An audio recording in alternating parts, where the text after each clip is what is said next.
ঝুঁকিতে মালয়েশিয়ার ১৫ লাখ প্রবাসীর তথ্য, বেসরকারি প্রতিষ্ঠান নিচ্ছে ফিঙ্গারপ্রিন্ট বায়োমেট্রিক। মালয়েশিয়ায় ই-পাসপোর্ট সেবা চালু করেছে বাংলাদেশ হাইকমিশন। তবে জাতীয় এই সেবাটির আবেদন ও তথ্য গ্রহণ থেকে শুরু করে ফিঙ্গারপ্রিন্টের মাধ্যমে বায়োমেট্রিক পদ্ধতিতে পুরো প্রক্রিয়া সম্পন্নের দায়িত্ব দেওয়া হয়েছে এক্সপ্যাট সার্ভিসেস কুয়ালালামপুর ইয়েস্কেল নামের একটি বেসরকারি আইটি প্রতিষ্ঠানকে। বেসরকারি প্রতিষ্ঠানের মাধ্যমে বায়োমেট্রিক পদ্ধতিতে ফিঙ্গারপ্রিন্টের মতন স্পর্শকাতর তথ্য সংগ্রহের ফলে মালয়েশিয়ায় থাকা প্রায় ১৫ লাখ প্রবাসীর তথ্য এই প্রতিষ্ঠানের হাতে চলে যাচ্ছে। একটি বেসরকারি প্রতিষ্ঠানের মাধ্যমে এসব জাতীয় তথ্য সংগ্রহকে বড় ধরনের নিরাপত্তা ঝুঁকি বলে মনে করছেন বিশেষজ্ঞরা। আর বিষয়টিকে ওপরমহলের সিদ্ধান্ত বলছেন মালয়েশিয়ায় বাংলাদেশ হাইকমিশনের কাউন্সিলর ভিসা ও পাসপোর্ট মিয়ামো কেয়াম উদ্দিন। পরিচয় গোপন রেখে এক্সপ্যাট সার্ভিসেস কুয়ালালামপুর ইয়েস্কেল এর সঙ্গে যোগাযোগ করে ফিঙ্গারপ্রিন্টের মাধ্যমে বায়োমেট্রিক পদ্ধতিতে পুরো প্রক্রিয়া সম্পন্নের বিষয়টি নিশ্চিত করেন এই প্রতিবেদক। পরে পরিচয় জানিয়ে পাসপোর্ট সংক্রান্ত কাজ করতে কি লাগবে এমন প্রশ্ন করা হলে জবাবে বেসরকারি আইটি ইয়েস্কেলের কর্মকর্তা আরমান পারভেজ মুরাদ বার্তা ২৪ কমকে বলেন, আমাদের পেজটা দেখেন। পাসপোর্টের ফটোকপি, এনআইডি অথবা জন্মনিবন্ধনের ফটোকপি আর ভিসার ফটোকপি লাগবে। এই ৩টা কাগজ হলেই হবে, আর কিছু লাগবে না। আপনাদের এখান থেকে কি ধরনের সেবা পাব? সব প্রক্রিয়া কি আপনারা করে দিবেন? এমন প্রশ্নের জবাবে তিনি বলেন, হ্যাঁ, আমাদের এখান থেকেই সব কাজ কমপ্লিট করে দেয়া হবে একদিনের মধ্যে। ফিঙ্গারপ্রিন্ট, বায়োমেট্রিক সব ধরনের কাজই আমাদের এখান থেকে হবে, আমরাই করে দিব। মালয়েশিয়ায় বাংলাদেশ হাইকমিশনের কাউন্সিলর ভিসা ও পাসপোর্ট মিয়ামো কেয়াম উদ্দিন বার্তা ২৪ কমকে বলেন, প্রথম প্রতিষ্ঠানটি আবেদন করে পররাষ্ট্র মন্ত্রণালয়ের কাছে। পররাষ্ট্র মন্ত্রণালয় তখন বিষয়টা স্বরাষ্ট্র মন্ত্রণালয়ের কাছে পাঠায়। স্বরাষ্ট্র মন্ত্রণালয় আবার কিছু কোয়েরি অনুসন্ধান দিয়ে পররাষ্ট্র মন্ত্রণালয় দেয়। পররাষ্ট্র মন্ত্রণালয় সেগুলোকে সম্পন্ন করে স্বরাষ্ট্র মন্ত্রণালয়ে ফেরত পাঠায়।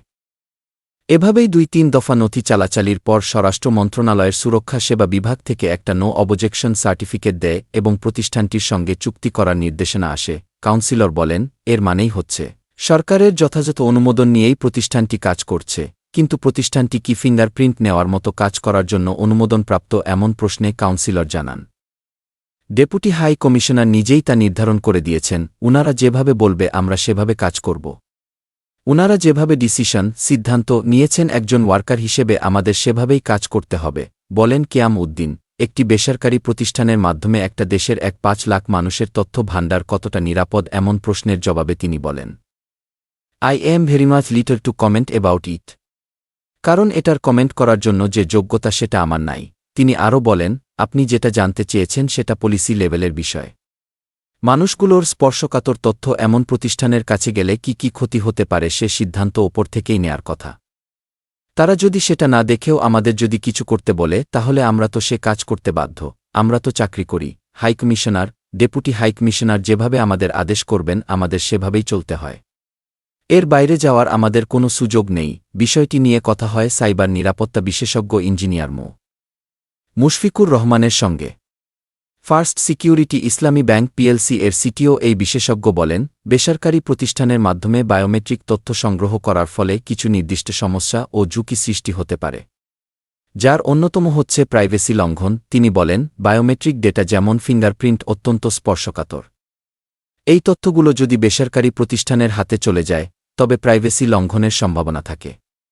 প্রতিষ্ঠান যদি নিরাপত্তা ব্যবস্থা মেনে না চলে তবে এই তথ্যগুলো তৃতীয় পক্ষের কাছে চলে যেতে পারে। বেসরকারি প্রতিষ্ঠানগুলোর নিরাপত্তা ব্যবস্থা সবসময় সরকারি নিরাপত্তা ব্যবস্থার মতো শক্তিশালী নাও হতে পারে। এর ফলে ডেটা লিক বা হ্যাকিং এর ঝুঁকি বাড়ে, যোগ করেন মুশফিকুর।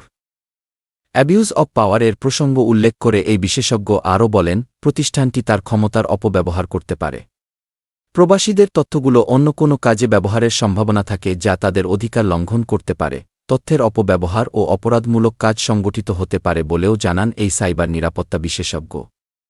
আইডেন্টিটি থেফট কথা উল্লেখ করে তিনি বলেন, সংগ্রহ করা বায়োমেট্রিক তথ্যের মাধ্যমে প্রবাসীদের পরিচয় চুরি করা যেতে পারে। চোরাই তথ্য দিয়ে ভুয়া আইডি তৈরি করা বা আর্থিক প্রতিষ্ঠানে প্রতারণা করা সম্ভব। আরও হতে পারে ফ্রড এবং স্ক্যামের মতো ঘটনা। এই তথ্যগুলো ব্যবহার করে বেনামি ফ্রড ও স্ক্যাম কার্যক্রম পরিচালনা করা সম্ভব, যেমন ব্যাংক অ্যাকাউন্ট খোলা, ক্রেডিট কার্ড তৈরি বা বিভিন্ন ধরনের অর্থনৈতিক প্রতারণা করা। প্রশাসনিক ক্ষমতার অপব্যবহার করতে পারে জানিয়ে তিনি বলেন, প্রতিষ্ঠানটি তথ্যগুলোকে রাজনৈতিক বা প্রশাসনিক কাজে অপব্যবহার করতে পারে, যেমন প্রবাসীদের উপর নজরদারি করা বা তাদের উপর চাপ প্রয়োগ করা সম্ভব এই তথ্যের মাধ্যমে। এই ঝুঁকিগুলোকে মোকাবিলা করতে হলে নিরাপত্তা ও নজরদারি ব্যবস্থাগুলো আরও শক্তিশালী করতে হবে এবং বেসরকারি প্রতিষ্ঠানগুলোর উপর কঠোর নিয়মকানুন আরোপ করতে হবে বলেও উল্লেখ করেন বিশেষজ্ঞ সাইবার নিরাপত্তা বিশেষজ্ঞ ইঞ্জিনিয়ার মুশফিকুর রহমান। প্রসঙ্গত, ১-৮ এপ্রিল ই-পাসপোর্ট সেবা চালু করে মালয়েশিয়া হাইকমিশন। রাজধানী কুয়ালালামপুরের সাউথ গেট কমার্শিয়াল সেন্টারে এক্সপ্যাট সার্ভিসেসের অফিসে এ সেবা কার্যক্রম উদ্বোধন করা হয়। মালয়েশিয়ায় বাংলাদেশ হাইকমিশনার শামীম আহসানের সভাপতিত্বে ওই অনুষ্ঠানে প্রধান অতিথি ছিলেন স্বরাষ্ট্র মন্ত্রণালয়ের সুরক্ষা সেবা বিভাগের সচিব আবদুল্লাহ আল মাসুদ চৌধুরী। এ সময় আবদুল্লাহ আল মাসুদ বলেন, বিদেশে ৪-৩টি মিশনে ই-পাসপোর্টের কার্যক্রম চালু হওয়ার পর ৪-৪তম মিশন হিসেবে মালয়েশিয়ায় ই-পাসপোর্ট চালু হল।